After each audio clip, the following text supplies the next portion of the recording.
Vous écoutez l'épisode 3 en toute liberté avec Vicky.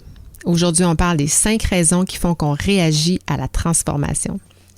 Bienvenue à toi, nouvel auditeur. Merci à toi qui me suis ou qui s'intéresse à mon podcast. C'est grâce à toi que je vibre sur la bonne fréquence. En toute liberté, ça nous permet d'aborder librement les questions de culture organisationnelle, de modèles de gestion axés sur la confiance et de sujets percutants tels que l'ego, le contrôle, les peurs, l'intelligence collective et bien plus encore. En toute liberté, c'est aller au fond des choses pour sortir de nos zones de confort et expérimenter de nouveaux angles pour qu'une petite transformation s'opère. Comme personne, agent de transformation ou comme gestionnaire, je veux t'aider à te propulser vers des sommets qui te transforment. Merci d'entrer dans mon monde de liberté. Savais-tu que ce n'est pas l'âge qui influence la réaction au changement, mais la durée dans un poste? Contrairement à cette croyance, selon les études, il est démontré que ce n'est pas l'âge qui est en cause. Avec l'ancienneté vient évidemment la zone de confort. C'est donc elle qui est davantage responsable que l'âge. Ça veut dire que tu peux avoir 35 ans et disons une ancienneté de 15 ans, et être plus résistant qu'une personne de 50-60 ans qui a 1 an ou 2 ans d'ancienneté. C'est hot, hein?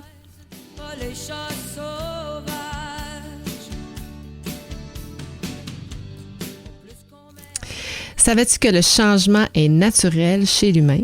C'est le rythme qui ne l'est pas.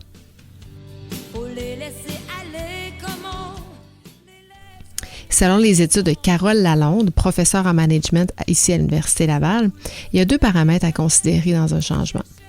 D'abord, il y a le rythme, ensuite, il y a l'ampleur. Le rythme, lui, peut être rapide, voire radical, ou encore il peut être lent. En fait, si on dit qu'il est lent, il est plus progressif. L'ampleur, elle, peut être modeste. Alors, si on fait des petits ajustements, par exemple un ajustement de couleur, un code, un document, souvent, un courriel va pouvoir servir à le gérer. Mais encore, l'ampleur peut aussi être très grande. Pensons à un redressement ou encore à une transformation organisationnelle, ce qui nous intéresse aujourd'hui. Donc, plus le changement est grand, plus le changement est rapide, plus il nécessite de la gestion du changement. En transformation organisationnelle ou culturelle, l'ampleur, elle est majeure. On change presque toutes les sphères de l'organisation, presque toutes les sphères de gestion. C'est pourquoi il faut éviter de brusquer les choses et le plus possible contrôler le rythme. Ça veut dire, va pas trop vite, attends que les gens assimilent les changements et accompagne-les. On en a déjà d'ailleurs parlé dans l'épisode 1 avec Anne-Sophie Michel. En fait, on a parlé de l'accompagnement de l'humain dans la gestion de changement.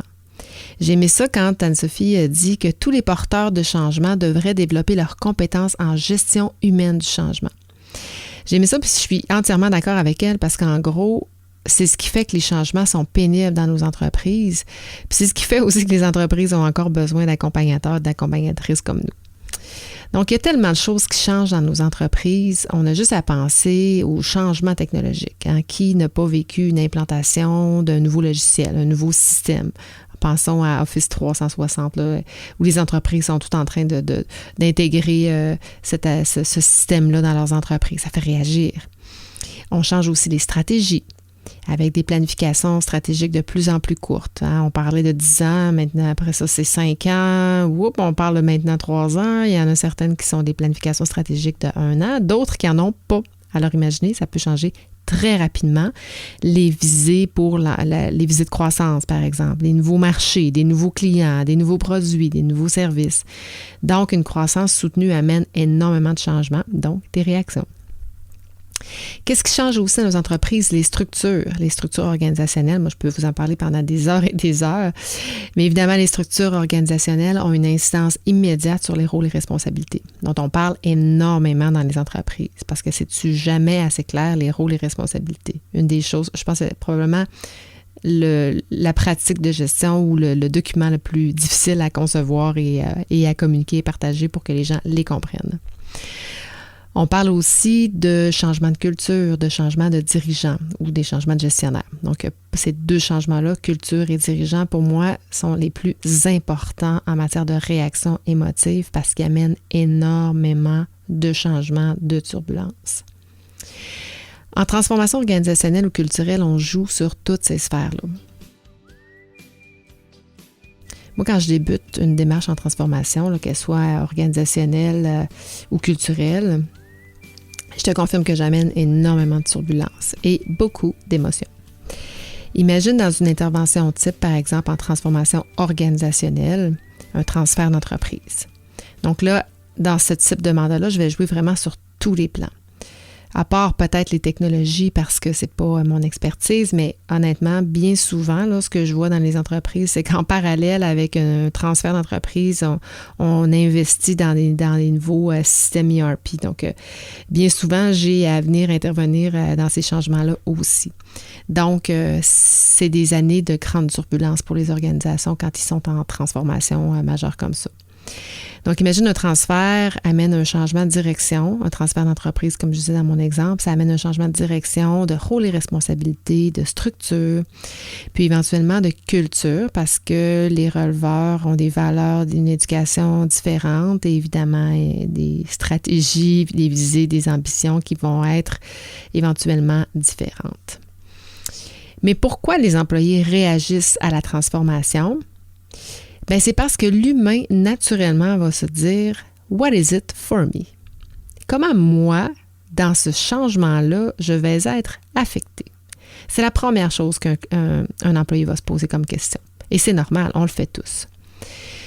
Donc, les raisons, j'en ai 5 que j'ai envie de vous présenter, qui ne sont pas limitatives, il y en a d'autres aussi, mais les 5 principales dans lesquelles on pourrait venir imbriquer la plupart des réactions qu'on rencontre sont les suivantes. Dans un premier temps, on brise les habitudes. Ça allait bien comme ça, pourquoi changer? Hein? If ain't broken, don't fix it, une expression qu'on a tous entendue. Et comme je le disais en introduction, plus les gens sont ancrés depuis longtemps dans leurs habitudes, plus leurs zones de confort sont confortables, évidemment. La deuxième raison, c'est la peur de l'inconnu. C'est épeurant le changement. On change quelque chose qu'on connaît, qu'on maîtrise, par quelque chose qu'on ne connaît pas, qu'on ne maîtrise pas. Une nouvelle structure, un nouveau système, un ou des nouveaux patrons. C'est toutes des choses nouvelles qu'on ne connaît pas. C'est épeurant. Une troisième raison, dans le même ordre d'idée, c'est que certaines personnes vont avoir peur. Peur de ne pas être à la hauteur. Peur de ne pas avoir les connaissances ou les compétences requises. Alors imagine quand on n'accompagne pas le changement, comment les gens peuvent être stupéfaits ou apeurés quand ils apprennent un changement, de dire qu'ils ne sont pas capables ou encore qu'ils se sentent imposteurs, encore pire. Et plus souvent qu'autrement, plutôt que d'avoir l'air ridicule ou imbécile parce qu'ils ne veulent pas perdre la face, perdre le visage, ils vont soit protester en disant que ça ne fait pas de sens, que ça n'a pas de bon sens, que c'est n'importe quoi, ou, encore pire, se taire. Moi, je préfère que les gens protestent, que les gens se taisent personnellement, parce qu'au moins, on sait qu'est-ce qui se passe. Ça, c'est le phénomène de l'ego qui prend le dessus, parce que, rappelons-nous, l'ego sert à nous protéger de nos blessures, de se créer des blessures ou de revivre des blessures du passé. Donc, évidemment, l'ego, c'est la 4e raison que je voulais te partager par rapport à la résistance au changement en transformation organisationnelle. On se protège des blessures présentes, des blessures passées ou encore des blessures futures. Si j'ai peur, par exemple, de perdre ma job, bien, je vais appréhender un rejet, un abandon, un manque d'amour à mon égard. Donc, ne sous-estime jamais le sentiment de l'appréhension parce que l'appréhension, c'est s'imaginer quelque chose qui n'existe pas encore ou qui n'existera probablement jamais. Par contre, au moment où je me l'imagine, je vis exactement les mêmes symptômes émotifs. Souvent, c'est la peur ou la colère. Les mêmes symptômes émotifs dans mon imaginaire comme si c'était vrai. Donc, on le vit physiquement. On vit la peur et la colère, donc on vit l'appréhension. L'ego nous fait performer aussi. C'est pas juste négatif, l'ego. Moi, j'aime beaucoup l'ego. Ça fait avancer, ça nous fait performer dans les organisations. Mais l'ego, dans ces contextes-là, c'est plus pour se sentir estimé, se sentir valorisé. On veut de l'amour-propre, c'est notre propre amour-propre. Je ne sais pas si ça se dit, notre propre amour-propre, mais oui, bon. Donc, c'est bon l'ego, mais je dis toujours, attention à ton ego. Il ne faut pas le mettre de côté, notre ego, parce qu'il est là, il ne va pas partir. On en a tous un. Mais ne le laisse pas conduire la voiture. Ne le laisse pas avoir les mains sur le volant. C'est toi qui dois avoir les mains sur le volant, pas ton ego. Ton ego, envoie-le sur la banquette arrière. Continue de l'explorer, mais regarde-le par ton rétroviseur. Et finalement, dans la même veine, une 5e raison pourquoi on résiste au changement, ce sont les intentions, les désirs. Parfois, en transformation organisationnelle, on vient briser des rêves, des aspirations. Prenons l'exemple d'un désir de transformation de culture plus axé sur la confiance. Donc, ça va peut-être faire en sorte qu'on va déléguer davantage, donc on a moins besoin de gestionnaires, moins de promotion. Donc, penses-tu qu'une personne qui souhaitait être promue, qui souhaitait gravir les échelons dans l'organisation va se dire « Ah, c'est une bonne nouvelle ». Non, il va plutôt se dire « What is it for me ». Je viens de perdre une belle opportunité de grandir, d'être valorisé. Donc, ça se pourrait que je m'en aille pour aller chercher cette façon de me valoriser ailleurs. Donc, je te résume les 5 raisons qui font que les gens résistent ou réagissent au contexte de transformation organisationnelle ou culturelle. On a parlé des habitudes, la peur de l'inconnu, la peur face à la capacité ou la crainte de ne pas avoir les connaissances ou compétences nécessaires, l'ego, et les intentions ou les désirs.